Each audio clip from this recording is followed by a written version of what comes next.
female workforce. Well, what makes a genius? It is one of the age-old questions. Are we born brilliant or can it be learned? When it comes to business, it seems like there's no real clean-cut answer. But according to Dr. John Demartini, there are certain character traits that make someone great. 7, in fact. And I'm pleased to say Jones meet to take us through them. Plus, we're also joined by Muffy Churches. Brilliant to have you both on. Thanks very much for coming in. What makes a genius? Well, before you answer that, does a genius mean you're good at business? Does a genius mean you're good at business? There's so many different types of genius that you could have mathematical genius, you could have musical genius, you could have creative genius, and then you also have business genius. It's based on whatever the person has as highest on their value. Everybody has a set of priorities, a set of values in life, and whenever they are living congruently and in alignment with what's highest on their value, they awaken their executive center in the brain. And that is inspired visions, self-governance, strategic planning, creative insights, all those start to emerge in the mind. So genius is inherent in all of us, but it's going to be according to what they value most. And if their highest value is serving people as an entrepreneur, they can wake up their business genius. And so the ones you mentioned before, are they the key traits that you would take from, I suppose, a level of genius that would then translate to success in business? Well, they have the capacity to not subordinate to outer authority. They have the capacity to go within and let their inner directedness, their inner governance run them. And they give themselves permission to come up with creative solutions where other people can't see it and are afraid to speak up about them. And they're willing to take actions on it because their executive center's online, and they implement those and have governance. And so they're not worried about what people think. They're willing to innovate and lead the field. Muffy, you're an executive coach now, so you'd be dealing with plenty of high-level C-suite sort of executives in your experience. Do they share similar traits at all, generally? You know what? I would say there is a bucket. I call it a bucket of general traits. Working off the back of what John said, there is a similarity. And I think the interesting thing is you mentioned genius and IQ, and I would say that, you know, a high IQ, if we're looking at the number itself, is relatively meaningless past a certain point. Past about a score of about 115 or so, we're all very much alike in terms of this bucket of attributes or traits that allow us to succeed. And some of the common ones, John mentioned a few, some of the other common traits that I see in these really successful individuals would be things like drive and energy and, you know, just an absolute goal focus and the courage to get there. The courage to get there, is that a big one, would you say? I think courage is a big part of it, yeah, because although we look at seniors in a successful role and we think, oh my goodness, they must be absolutely comfortable in their own shoes, they're so capable, they're so confident, we're all the same underneath, I think, and we all have normal fears and we all have lapses in confidence and really, I think, lapses in a sense of assuredness as to the proper way forward.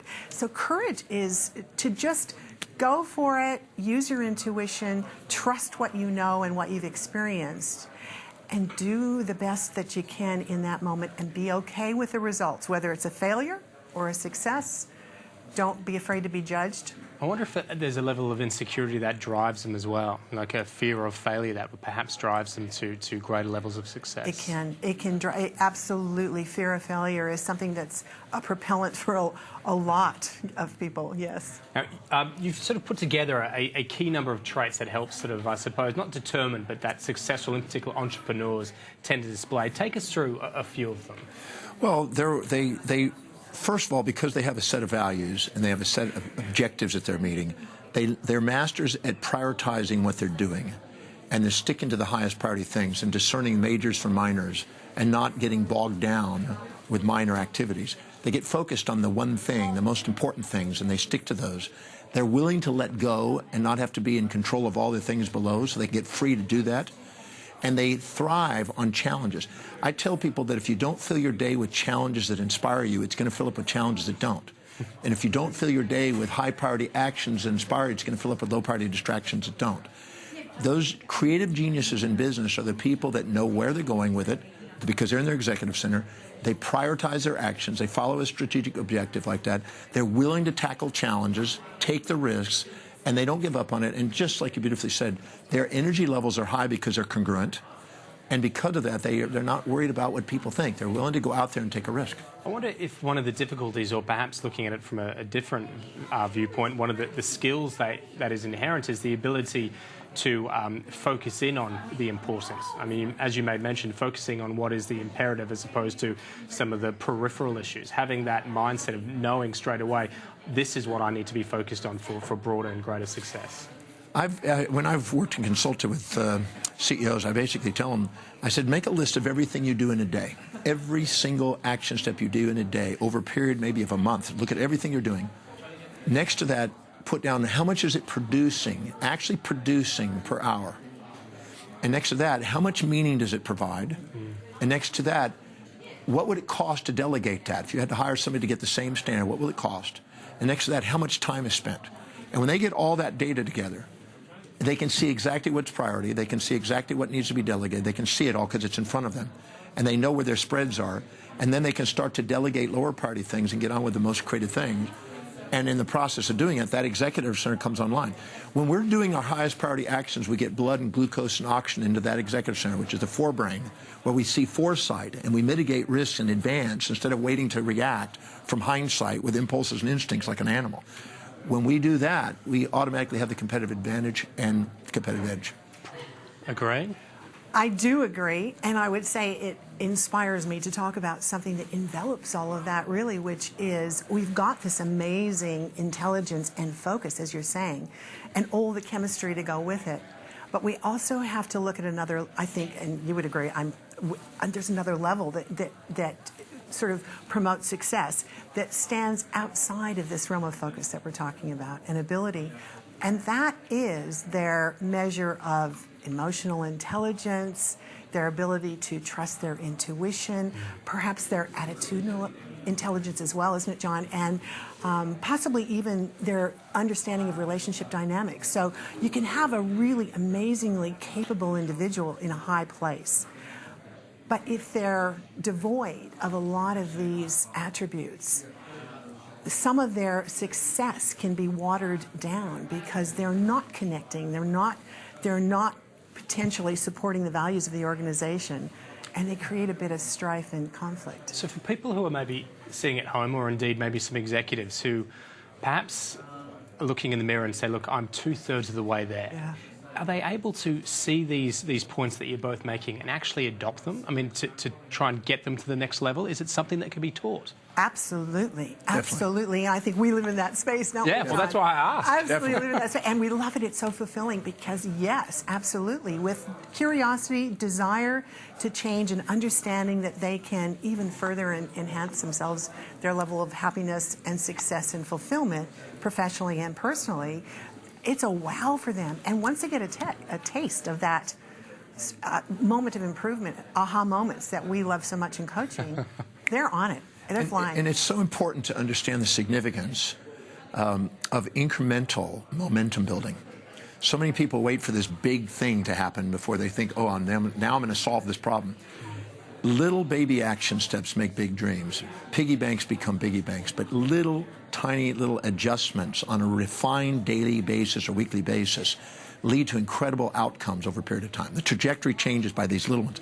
So sometimes people are waiting for this magical thing to make the change, but the geniuses are the ones that are willing to do incremental tinkering along the way to keep getting maximum results. Yeah, it takes a lot of persistence, doesn't it? Persistence of refinement. Yeah, because there are slipbacks all the time. You know, we can take on a goal and try to create change, and at some point you think, I'm default now, I've got this made, and then there's a slipback. And when there's slipback happens, you know, potentially they can give up and say, well, it's all too hard, I can't do it. And they're able to handle paradoxes.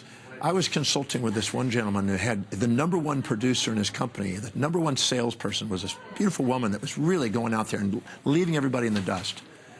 But she was secretly dating behind the scenes the guy that he was about to fire. So he had a paradox. I'm infatuated with one, I'm resenting the other one. How do I handle that? Great leaders that have creative minds are the people that can dance with those paradoxes, and they can transcend those paradoxes. Now, when I was working with that individual, he was able to go in there and says, I can see that your results are down. I can see that you're not inspired by what you do. You're not engaged. What do you really want to do? Let's find you a position or let's find you a new career that's inspiring to you. She then respected that and appreciated that, and he knew how to handle that, and he brought both of them to new levels because he didn't react, he acted.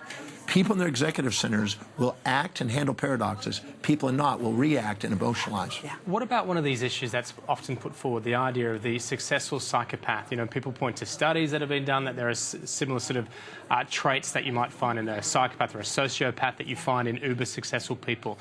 Any sort of reality to that? Do you think? I think to an extent. I mean, we know of some geniuses in history. Yeah. That even some contemporary ones that are known to be a bit, what's the word? Well, they might be explosive, they're quirky, obsessive? and they're obsessive, and they can be odd by normal standards. And if an organization has one or two or three of those on board, it's a great thing for them because they need the innovation and the creativity, and they need the advancement that that bright person can bring. But oh wow, do they either have to be able to manage that individual well so they don't disturb the environment, or they need to say goodbye to them and hope they're successful somewhere else. We've run out of time, unfortunately. Muffy Churches, Dr. Demartini, really appreciate you joining us today. Fascinating stuff. We need to take a break.